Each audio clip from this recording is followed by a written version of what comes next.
Hey guys, welcome to the Butterfly Effect. My name is An. My name's Caroline. I'm Sophia. And today we will be talking about AI. Have any of y'all used AI?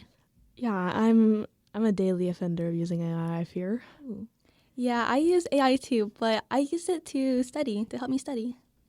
I use it because it's like always there, so I use it every day as well. I kind of use it as a search engine, to be honest, which probably Yeah, that's really it bad. probably isn't good, but I think, it's useful. It's like really easy. It's always there, especially like the Google AI one. I'm on that right now. Like I use it all the time. yeah, I think Google AI kind of makes me a little bit mad because like you don't really have an option but to see it. So you're kind of being forced to like contribute to the AI, issue if especially you if you like want are to. against AI. Mm-hmm. Okay, so where should we start off on AI? Should we talk about pros or cons? I think that we should talk about the cons of AI. For example, a lot of people may or may not know that AI produces and uses a lot of water, like gallons and gallons of water, to cool down the systems because, for example, ChatGPT is a really big and millions of users use ChatGPT. And so in order for the servers to cool down, they would use water to cool it down by, circulating in the system. And it produces a lot of carbon, which is obviously not good for the environment. And it produces way more than cars. I didn't know that. Do you know how much more than cars it produces? I don't know, but I would assume maybe like 10 times or maybe even like 100 times more than a car. Is it like per like every search, or is it like a bunch of searches that causes like a bunch of things to happen, or like how does it work? I don't know, actually. Maybe it's like consecutive, maybe. I'm guessing it's consecutive because I highly doubt that Like me ChatGPTing one homework problem is going to cause climate change. But I don't know. Yeah. No, it's just very sad to see. And like, obviously, it has a lot of pros. For example, people like, and me, I use it for studying. But something that I have seen a lot is like AI art. Like AI TikTok videos. Yeah. All over Pinterest, you guys. I'm so sad. I miss the regular art. Me too. I know. And like as an artist, it's becoming so good. Obviously it's not perfect, but it's becoming so good where I actually can't differentiate like AI art or like an actual artist's work. Which is so scary because like not even that long ago, like literally earlier this year, it was super obvious what was AI and what wasn't. And now it's like, You get confused. it's 50-50. Like you can't really tell a lot of the time. Yeah. Well, speaking of it, you can't tell. I mean, maybe it's just like my family, but my grandma gets so confused with like the AI stuff. She's like, "It's real, you guys. We're gonna like this tragedy is gonna happen." I'm like, "Hold on, he has 7 fingers. Let's think about it." I know. I feel that I keep seeing stories like that of like older people who are seeing AI content and then like genuinely believe it and like have strong reactions to it. And I feel so bad for them because like obviously they're older. They can't tell what's AI and what's not because that's like a very, very new thing that they did not grow up with. And it makes me so sad because like my grandma, both my grandmas actually, will send me videos of like AI cats or something. And she'll be like, "Oh my gosh, look at these cute cats." Barbara, that's AI. I feel really bad though. It's like, I don't know. It's sad. I miss like Yeah. genuine content. That is true. I feel so bad because like people can really use it for bad. For example, like scammers, they could target the elderly and try to scam them out of like tens of thousands of dollars of money, and it's just so unfortunate to see because they're so old and we're so young and they can't really tell. Yeah, and it's not even just like older people. My mom literally just got scammed by an AI website. Oh no! She was trying to find Christmas pajamas for my older sister, and she bought some from a boutique. And then she was like, "Wow, they're responding really, really fast to all of my emails and stuff." And then she just decided to plug it into an AI detector, and she was like, "Oh, this is all completely AI." Surprise, surprise! The package never came. It sucks because like it makes scamming people so easy. Yeah. Oh, speaking of AI detectors, it's really crazy how some AI detectors aren't even really good at detecting AI. Yeah. Like, for example, I'm pretty sure someone plugged in the Declaration of Independence into the AI detector and they marked it as AI. Actually, let's do a little experiment right now. Let's be interactive. I'm pretty sure, because last time I did this worked, but this was a few Explain years to the audience what you're doing. Yeah, I know. I'm getting there.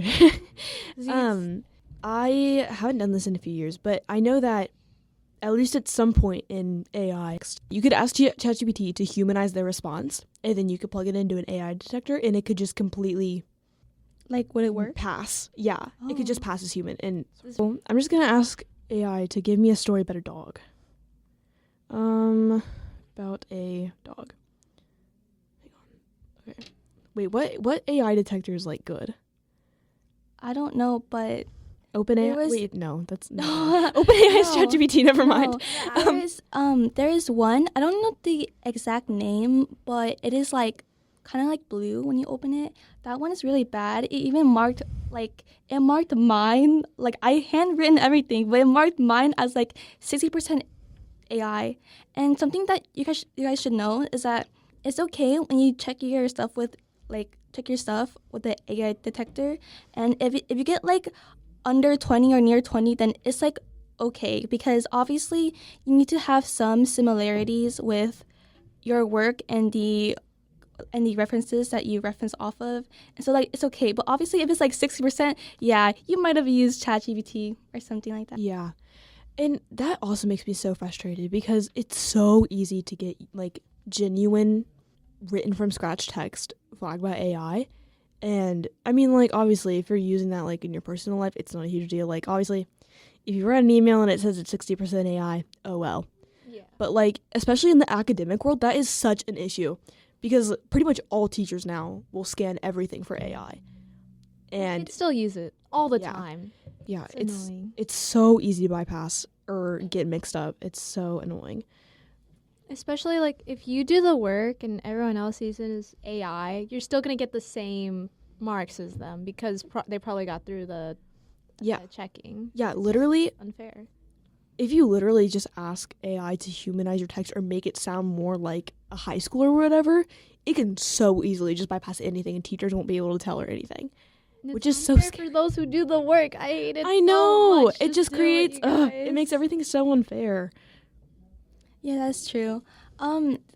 Something that I just thought of is that AI really is replacing a lot of jobs, Yes. Mm-hmm. and It's taking affecting a lot. everyone. Really, and then and people, I know that we use AI, but it's really better if we don't, or at least we don't be dependent on it, because it really slows our brain, slows our thinking. We can't really think for ourselves, and like every single time we do work, we pop out, Gauze or ChatGPT to do our work instead of actually using our brains, making it, think. And we just are relying on AI, which isn't really good for us and anyone else. Like, what about I the agree. people who are like wanting to be like doctors or people like Exactly. really stressful like jobs? Mhm. Please don't use AI. Yes, I hope my yeah. doctor Yeah. didn't graduate using AI. And that's so scary because, like, that's a real possibility now. It is. Like, yes. for all I know, my pediatrician could be completely using AI for everything she does. I trust that she's not, but Yeah, but that's just really scary, and like you probably never find out whether your doctor is using AI or not yeah. I mean, I guess you might find out at some point. at some Yeah, I'd be point. really But sick. What happened? I don't know. I Mhm. think I swallowed I don't know. something in Ask here. ChatGPT. Okay, hang on. I'm running our little experiment right now. Okay, so I plugged in a story from ChatGPT about a dog. It said 100% AI. And then all I asked it was humanize it. That's literally all I said, humanize it. And now it says it's only 22% AI generated. Oh my wow, god. that's crazy. That's insane. That is a 78% difference. Like, that's Dang. insane. But yeah, it's just really crazy to see, and it's replacing like artists, music. And have you heard any AI music? Because I think I have. Hmm. I mean, I probably have like on TikTok, but I don't recognize it. It's really hard to tell with music. Mm-hmm. Yeah. And then people don't realize that AI isn't perfect. It has biases, and it's based off of like what we ask and like other like smaller AIs, and it's really like it's not 100% reliable, and people don't really understand that. Yeah, and honestly, yeah, I know what you're saying. And honestly, in a way that kind of makes it even scarier. Not in the way I think you're saying, though. Like, I mean, yeah, your point's completely valid. I'm not saying it's not. I agree with you. But I also think that because it has those errors and stuff, it almost makes it more human. you know, because obviously like humans aren't perfect. We have our flaws, and it's like kind of adapting to that. Like even if you have just like a normal ChatGPT account, over time you can see that ChatGPT on your personal account is adapting to the way you say things and the way you phrase things, which is so scary. Like Yeah, it's really scary. I asked my ChatGPT something the other day, and it responded like me. Like that's so weird. Yeah, that's scary. Mm-mm. And like you don't know I mean, obviously everyone's taking our data, but you don't know like who and what is doing with that, you know, information. Yeah, we give so much of our personal information to AI without even realizing it. It's like, I mean, obviously a lot of big AI companies are pretty secure with our information, but there's still like that big thing of like, oh, but we don't know. Like our information could end up anywhere because we're literally just giving it to AI willingly. That's true. And also something, if you have a personal gaming, like the big computers with like all the RAM and CPU, AI is skyrocketing the market of RAM, and like they're taking up all the RAM supply. And let's say you just want to get like a new good computer with RAM, like let's say it was like 100, now it's like 600. Like they're crazy. They're stealing like everything. Yeah, literally.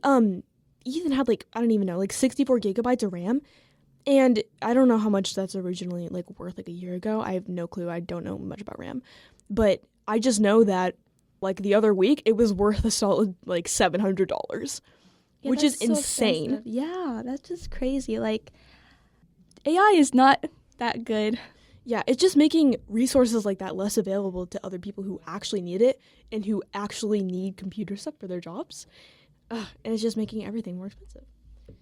Yeah. Have you heard of the people who are like dating the chat robots and stuff? Like Oh my gosh, yes. I was literally just thinking about that. Yeah, I so had scary. it was freshman year. I mean, it's a while ago, but that was just the beginning of it when I didn't know that much about AI, talking over and over instead to like the actual people that they wanted to this AI robot. Oh yeah, I heard a case about how a guy, he was talking to, so it's this app called Chat AI, I believe, where you can talk to like characters and like makeup and like other like, you know, makeup fantasy characters that you ever want, or you can even program one yourself.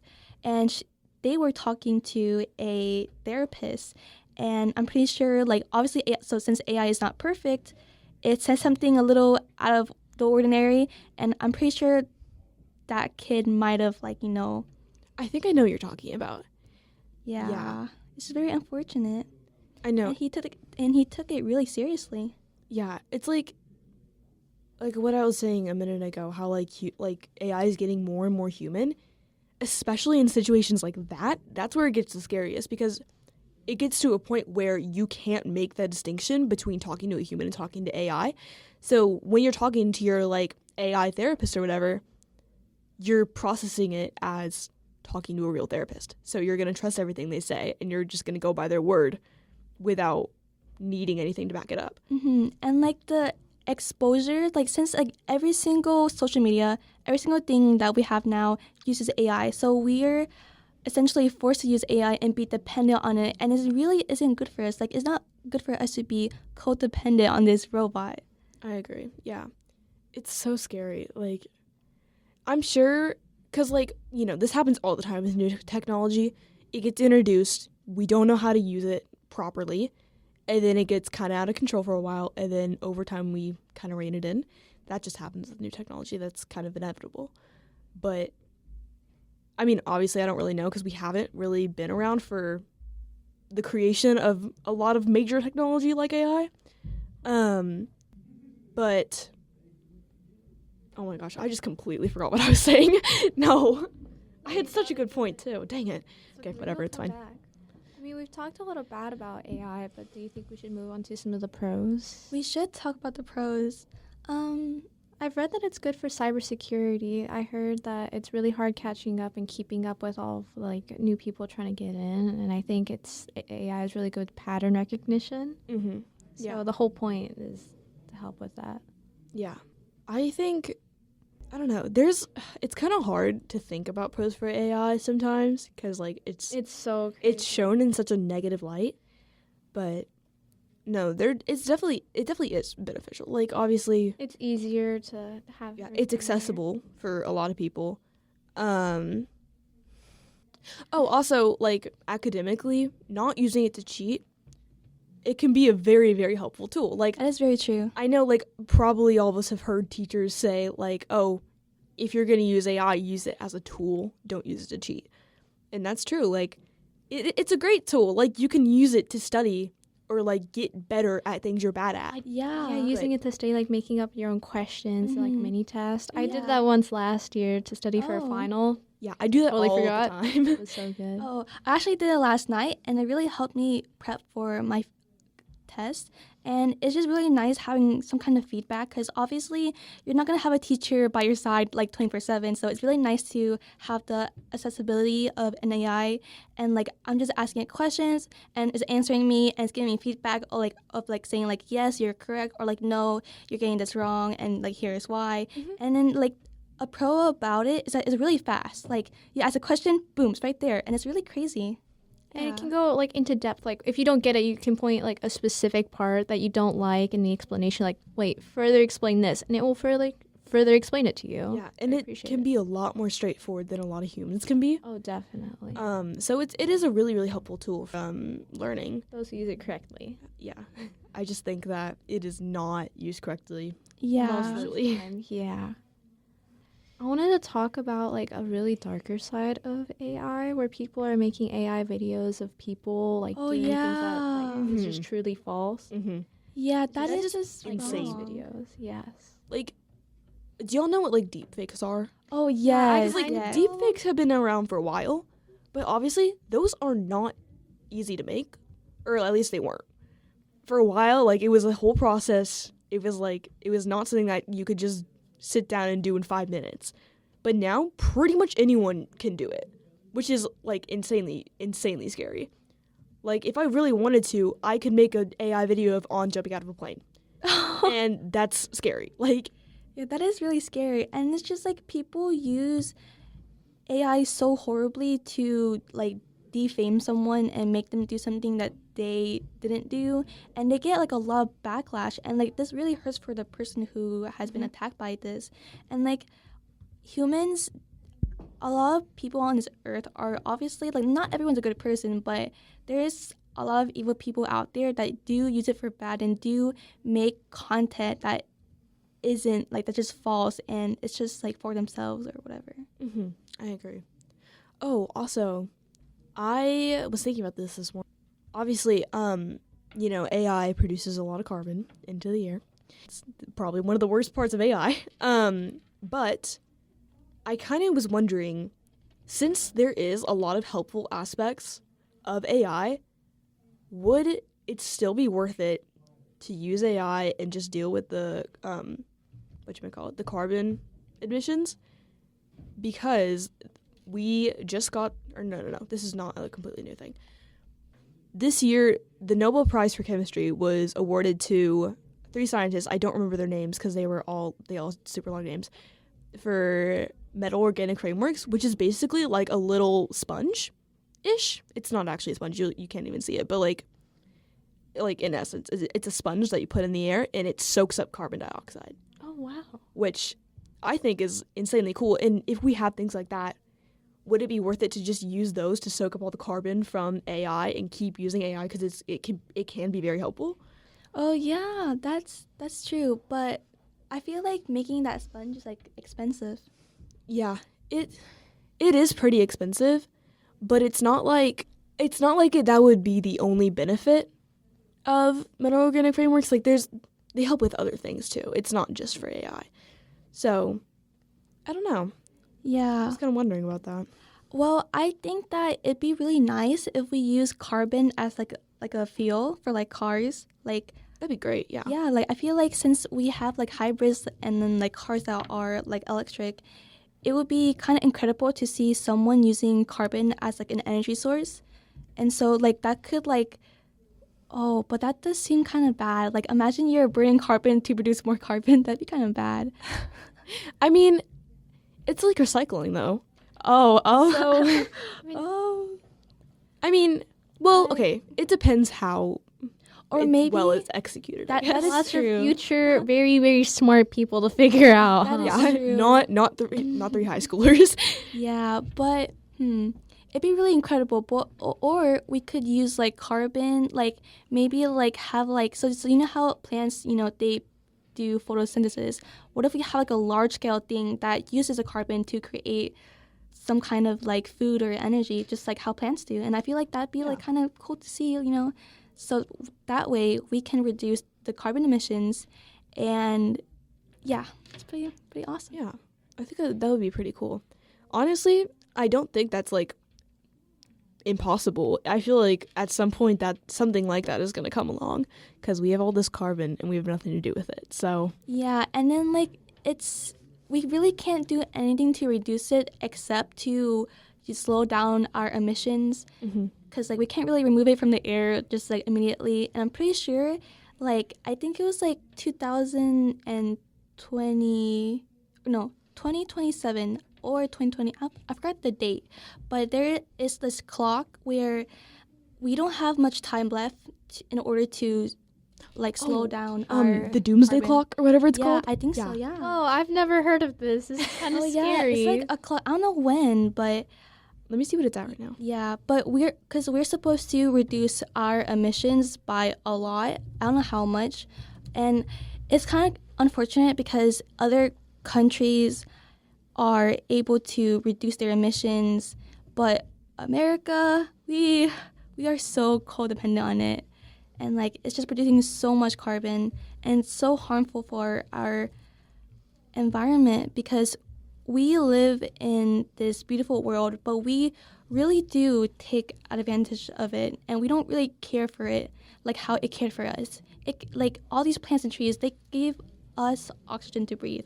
And these oceans, like we don't really appreciate what we really have. Yeah, I agree. It's like, why do we keep creating new things that are supposed to be better for us when we're not taking advantage of the stuff we already have? Yeah, I feel like it's just kind of like money. A lot of people just focus on money, so they don't really care how it affects other people as long as they get the money. Yeah. Oh, also I did find an answer about the doomsday clock. Apparently in January of this year, it was 89 seconds away from midnight. I don't know what that means. Oh my gosh, that is unfortunate. Wait, what does that mean? Because I don't really know much about it. I don't know if it is the doomsday clock, but I think it's where it's at a point of like no return. Like Oh. I think. Wait, but don't I'm quote me on Googling that. it. Don't quote me on that. I'm Googling right Yeah. now because Yeah, we I really gotta- want to know this now is because really we interesting. might scare Yeah. the A listeners. side tangent. Oh, it's like a yearly thing. Okay, a panel of experts sets the minute hand yearly based on global threats like nuclear weapons, climate change, AI, boom, and biosecurity, moving it closer to midnight for increased danger, like 90 seconds to midnight in 2023, or further away for progress, urging action, not fear. Oh, yeah. And then, like, we have a lot of awareness already, which is a good thing because obviously a few years ago, not many people were educated on climate change or understanding climate change. But now it really is the time to do something like action. So you need to, like, turn off the lights when you're not using it. Don't use water when you're not using it, like all those things. And, like, just people think that just because you do it and a million other people don't, you think that it's not going to affect anything, but that mindset is how we are at right now. If one person thinks, hey, this can, like me doing this really will do something, and then let's say a bunch of other people think that, we really can make a difference to this world. Yeah, I think everyone has the like mindset like, oh, I'm just one person in this whole entire world. I'm not going to make a change. But it's a combined effort. Obviously, if everyone has that mindset, nothing's going to get done. But if everyone has the opposite mindset, something's going to change. Exactly. I don't know. Just AI's very, very scary. I think that's Yeah. going to stay here for a while anyways. yeah. I think we just have to learn how to use it. Yeah, Yeah. it's the same thing with all new technologies. Like, it takes time, because AI is really new still. It takes time to be able to regulate it and kind of rein it in and get control of it because, it is starting to get a little crazy. But give it like 20 years and I think we'll probably be in a very much better situation than we are now with AI. Very much better? Okay, whatever. I got it. Yeah, but we just need to, work together and everything will be okay. And I just really hope for the best for this world. Me too. Answer is always teamwork. Yep. Yay. We can all stop AI. Yeah. Team, you guys. Well, I think that's everything we have so far, you guys. Do you have anything else to say about AI? Not really. Oh, but don't use it often. Try to do your own work, guys. Yeah. I believe in you guys. We're all smart. Yes. Using AI just makes you worse at school. That is true. And you don't want to be, you don't want to make that happen in high school and then continue to do it in college when it really, really matters. Mm-hmm. And then you get into your career field and you have no clue what's going on. Yeah. And then boom, no job because you're fired. Yeah. If you want to stay in the workforce, don't use AI. That's our moral. Yeah. Moral of the story. Okay, guys, I think that brings us to an end. So once again, I'm Caroline. I'm on. I'm Sophia. And we're the Butterfly Effect. Thank you for tuning in. And if you feel like following us on Instagram, our handle is the Butterfly Effect 1213. Bye. Bye, guys.